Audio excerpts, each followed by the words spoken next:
कन्हैया, पिलाना मेरा कन्हैया, पिलाना मेरा कन्हैया, कन्हैया हो कन्हैया, कन्हैया हो कन्हैया, कन्हैया।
सभी बहुत बहुत मुबारक।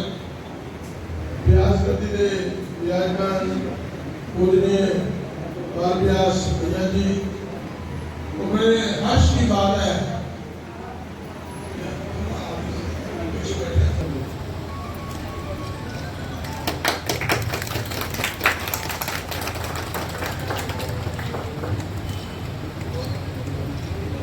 तो बजाओ मत बजाओ तो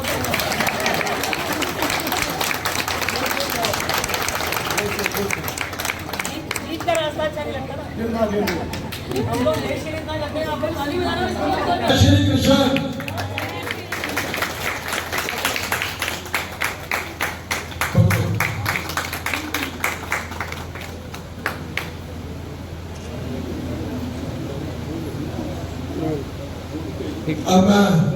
जय हिंद, जय हिंद, जय हिंद।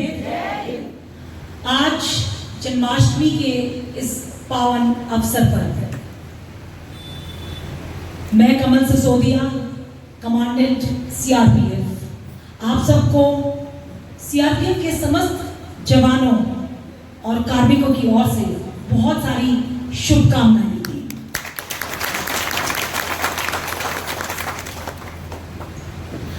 ये सब जानते हैं कि श्री कृष्ण का जो चरित्र है वो इतना महान और अनुकरणीय है कि जितनी बार उसको हम सिमरन करें उतनी ही बार कम है। और हम देश की जो रक्षक हैं, सुरक्षा प्रहरी हैं, सभी जानते हैं कि सीआरपीएफ आंतरिक सुरक्षा का वो बीड़ा उठा रहा है जिसने केवल देश ही नहीं बल्कि विदेश में भी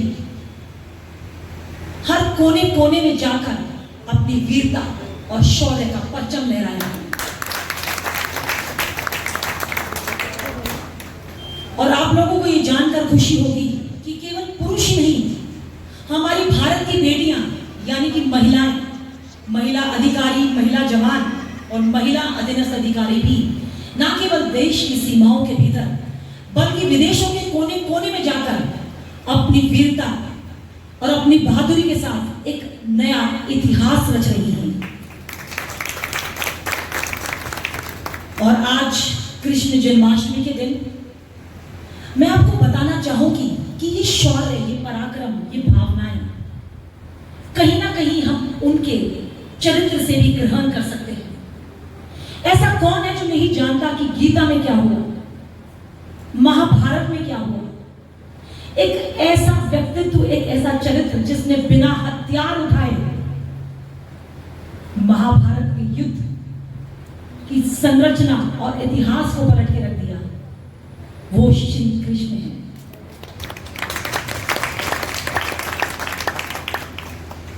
हम जब युद्ध में जाते हैं, जब देश की रक्षा करते हैं, अगर कमजोर पड़ गए, अगर हमारे मन में अपने परिवार और अपने प्राणों का भय उत्पन्न हो गया, तो हम कभी देश की रक्षा नहीं कर सकते। आज सैकड़ों भारतवासी चैन की नींद सोते हैं क्योंकि सीआरपीएफ यानी कि सुरक्षा प्रहरी जागे हुए हैं। तो ये मोटिवेशन, ये प्रेरणा किसी ना किसी चरित्र से तो हमें प्राप्त होनी ही चाहिए। गीता में श्री कृष्ण ने कहा अर्जुन से, अर्जुन युद्ध कर, हथियार उठा उनके खिलाफ जो तेरे अपने हैं। अगर आज आप किसी का मर्डर करते हैं तो वो क्राइम होगा, लेकिन हम जब देश की रक्षा करते हैं और दुश्मनों को मारते हैं तो वो पराक्रम होता है, वो शौर्य होता है। यही गीता का सार है, यही गीता का सार है। तो ना केवल श्री कृष्ण ने हमें सभी मोह को तलाक कर जीवन के इस युद्ध को जीतना सिखाया, और मैं तो ये कहूंगी कि केवल हमारे लिए नहीं, आपके लिए भी ये बात बहुत जरूरी है। जीवन साथियों एक युद्ध से कम तो नहीं। हर पल हर क्षण ऐसी परिस्थिति आती है, ना केवल पुरुषों के साथ बल्कि स्त्रियों के साथ तो दोगुनी आती है, क्योंकि आप एक माँ भी हैं, आप एक पत्नी भी हैं, आप एक बेटी भी हैं। ऐसा कौन सा रोल है जो आप प्ले नहीं करती? मैं तो नमन करती हूँ, वंदन करती हूँ, साधुवाद करती हूँ भारत की नारी शक्ति का। अगर आप नहीं तो समाज की परिकल्पना करना मुश्किल है। उस द्रौपदी ने महाभारत में जब श्री कृष्ण को पुकारा तो एक पुकार पे वो चले आए।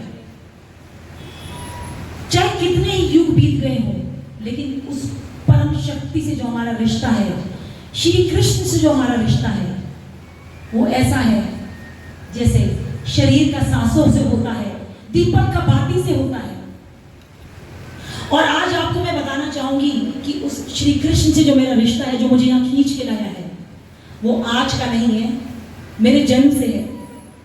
बचपन में जब भी जन्माष्टमी पे कोई भी कंपटीशन होते थे, चाहे वो पेंटिंग हो, सिंगिंग हो, राइटिंग हो, निबंध का हो, तो आप सोच सकते हैं कि उसमें प्रथम स्थान किसको मिलता होगा।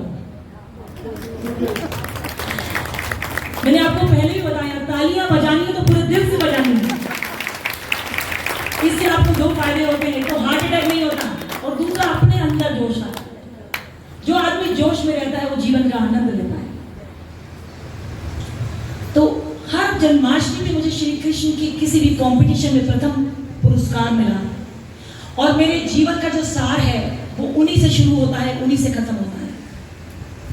कुछ पल उनके साथ अगर बैठ जाऊं तो अपने आप ही आंखों से प्रेम के अश्रु टपक आते हैं, क्योंकि जो कनेक्शन आप उस परम शक्ति से बना लेते हैं वो इतना पवित्र, इतना स्ट्रांग होता है, जो आपको जीवन के हर कष्ट को सहने में सहायता करता है। जब हम सीआरपीएफ के रणबांकुरे, चाहे जम्मू कश्मीर हो, चाहे नक्सलवादी छत्तीसगढ़ हो, चाहे पूर्वोत्तर भारत हो, कोई भी चुनौती हो, चाहे इलेक्शंस हो, अगर कभी प्राकृतिक आपदाएं भी आ जाती हैं तो उसमें भी आपने देखा होगा कि किस प्रकार से हम जनता की सहायता करते हैं। तो उसमें उस दौरान वो शक्ति हमारी सुरक्षा करती है, हमारे साथ चलती है, और साथ चलता है देशवासियों का प्यार, आपका भरोसा और आपकी शुभकामनाएं।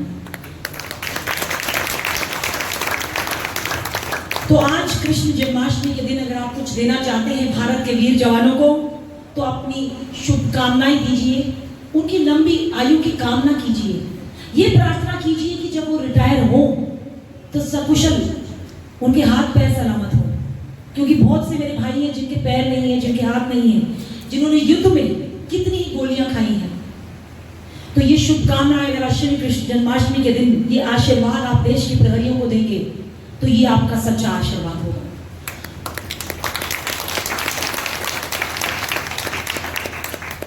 और श्री कृष्ण के जीवन से अगर एक पाठ हम सीखने को मिलता है तो वो मिलता है प्रेम का। चाहे वो प्रेम उन्होंने अपने परम मित्र सुदामा से किया, सब जानते हैं कि सुदामा के साथ श्री कृष्ण का प्रेम कैसा था, चाहे राधा रानी के साथ, ये प्रेम आज अमर प्रेम है। कृष्ण से पहले आज भी राधा का नाम आता है, राधे राधे चले आएंगे बिहारी, क्योंकि प्रेम एक ऐसा पवित्र बंधन है जिसका कोई मोल नहीं। तो मैं आपको यही संदेश देना चाहूंगी कि मनुष्य मनुष्य को प्रेम करे, मानवता को शर्मसार ना करे। क्योंकि एक छोटा सा एग्जाम्पल देना चाहूंगी कि 31 दिसंबर की रात को मैं रोड से जा रही थी, जम्मू कश्मीर की ये घटना है।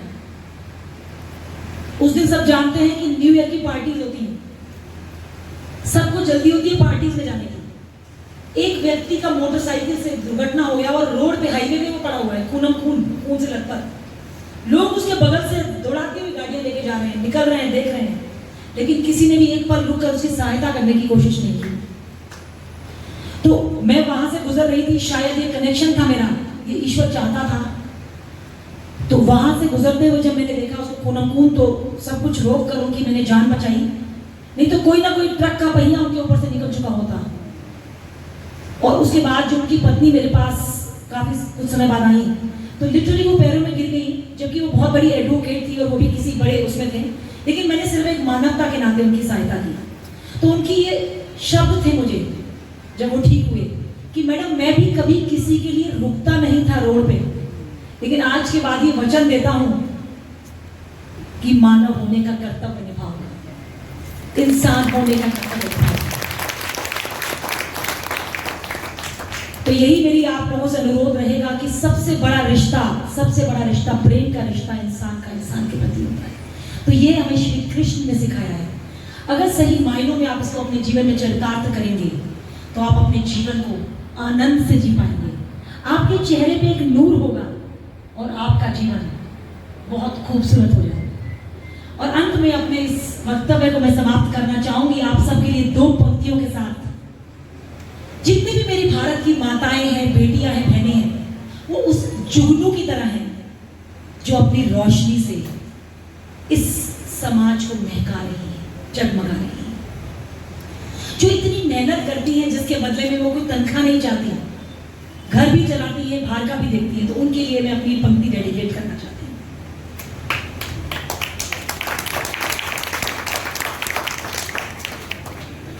बिना मेहनत के हासिल कभी तक तो ताज नहीं होते।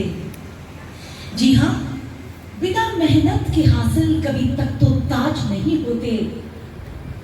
ढूंढ लेते हैं अंधेरों में मंजिलें अपनी, ढूंढ लेते हैं अंधेरों में मंजिलें अपनी, क्योंकि जुगनू कभी रोशनी की मोहताज नहीं होते, मोहताज नहीं होते। और अपने सीआरपीएफ के सभी जवानों और भाइयों की ओर से अंत में आपको जन्माष्टमी की ढेर सारी शुभकामनाएं। श्री कृष्ण की कृपा आप पे हमेशा बनी रहे, आप सबका परिवार, आप सबसे पहले स्वस्थ रहें। जीवन में स्वास्थ्य से बड़ा कोई वरदान नहीं है। खुश रहें। देश के वीर जवानों और आपके रिश्ते को दर्शाती हुई एक पंक्ति, क्योंकि है तो हम भी इंसान ही, आप ही में से निकल कर यहाँ तक पहुंचे हैं। हाथ में बंदूक दो क्या, हाथ में बंदूक दो क्या, दिल में तो हलचल मिले। हाथ में बंदूक दो क्या, दिल में तो हलचल मिले। जैसे कि भेड़ी शाखों पर रसीले फल में, उसके खारे पानी में भी कोई कशिश तो होगी जरूर, उसके खारे पानी में भी कोई कशिश तो होगी जरूर। वरना क्यों सागर से यूं जा जा के गंगा जल मिले, वरना क्यों सागर से यूं जा जा के गंगा जल। बहुत बहुत धन्यवाद। जय हिंद, जय भारत।